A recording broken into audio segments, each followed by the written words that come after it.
अनुपमा के घर मचा बवाल। और सबसे सयानी को हादसा और गलती में फर्क समझ में नहीं आता। समधी समधन में छीना झपटी।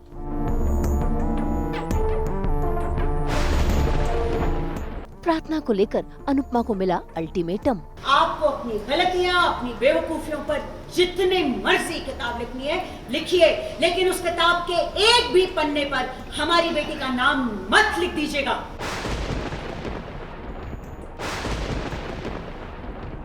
स्टार प्लस के सीरियल अनुपमा में आज अनुपमा मकर संक्रांति के त्योहार के मौके पर अपने पूरे परिवार के साथ मिलकर कर रही है पूजा आरती।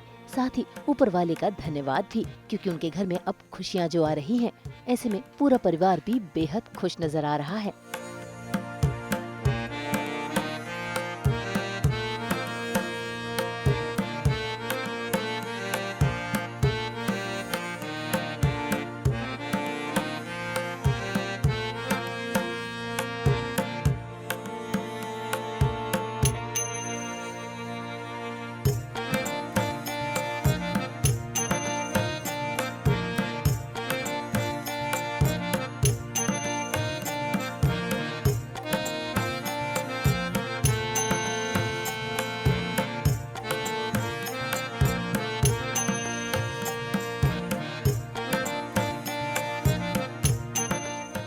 भाई यहाँ तो अनुपमा खुश है, लेकिन उन्हें क्या पता कि इनके घर में जल्द ही ट्विस्ट आने वाला है, क्योंकि प्रार्थना के साथ मकर संक्रांति के त्योहार के मौके पर हो जाएगा हादसा, जिसके चलते घर में सभी बेहद परेशान हैं। इसी बीच डॉक्टर आकर अनुपमा को गुड न्यूज देती है कि प्रार्थना और उसके होने वाले बच्चे को फिलहाल तो कुछ नहीं हुआ।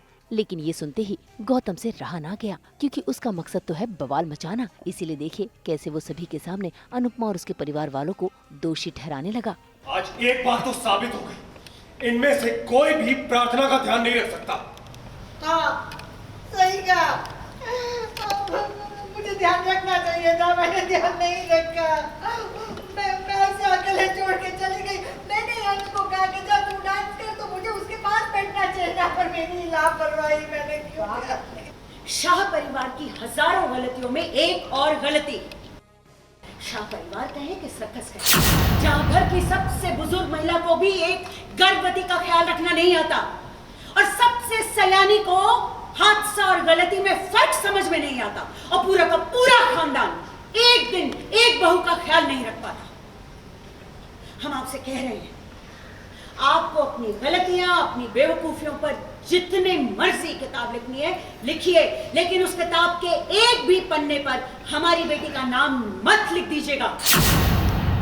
ये गलती अगर किसी और से हुई होती तो ये औरत तानों का फैमिली पैक खोल के रख देती, लेकिन इनसे सिर्फ बातें होती हैं, लंबी लंबी बातें। भाई यहाँ तो अनुपमा ने सिचुएशन संभालने की कोशिश की। उसने तो गौतम का पासा गौतम पर ही फेंक दिया। ये सुनकर न सिर्फ गौतम बल्कि मोटी बा भी हैरान है। इसी बीच वहाँ पर आ जाता है अंश, और अंश को देखते ही फूट पड़ता है पराग कोठारी का गुस्सा। वो न सिर्फ अंश को अपने जूते से मारते हैं, बल्कि गमला भी उठा लेते हैं अंश को मारने के लिए। वो तो शुक्र है कि अनुपमा बीच में आ जाती है, जो रोकने की कोशिश कर रही है। अरे आपकी बेटी को गलती से चोट लग गई तो आप इतना गुस्सा हो गए।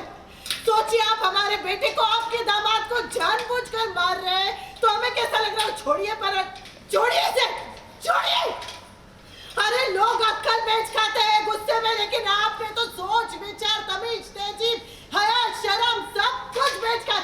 छोड़िए इसे, छोड़िए। अनुपमा ने भले ही पराग का गुस्सा रोक लिया हो, लेकिन अनुपमा की कही बातें कहीं न कहीं उनके दिल में घर कर गई हैं, क्योंकि अनुपमा ने सही ही बोला है। इतना ही नहीं, उन्होंने तो अनुपमा से वचन भी ले लिया अपनी बेटी की रक्षा का। ऐसे में अनुपमा ने उनसे वादा किया है। कोठारी परिवार चला तो गया, लेकिन अब अंश का रो रो कर बुरा हाल हो रहा है, क्योंकि उसे तो लग रहा है कि ये सब उसी की गलती है।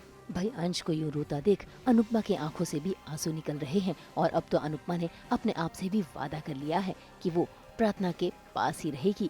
अब देखना होगा क्या वाकई अनुपमा ने जो वचन दिया है वो उसे पूरा करेगी।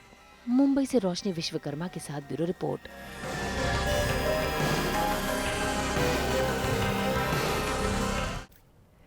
सर्दी के इस दिन में हम तो लेकर हाजिर हैं आपके लिए एंटरटेनमेंट की गर्माहट।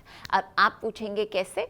हम तो लेकर ही आते हैं आपकी ज़िंदगी में 24/7 एंटरटेनमेंट। तो अगर आपको ये वीडियो पसंद आया है, आप इसे लाइक करें, कमेंट देके अपनी राय ज़रूर दें। ऐसे ही एक्सक्लूसिव कंटेंट के लिए हमारे चैनल को सब्सक्राइब ज़रूर करें। अगर आप यही वीडियो फेसबुक पर देख रहे हैं तो हमारे फेसबुक पेज को भी लाइक करें। नाम तो आप सब जानते ही हैं, सास, बहू और बेटियाँ।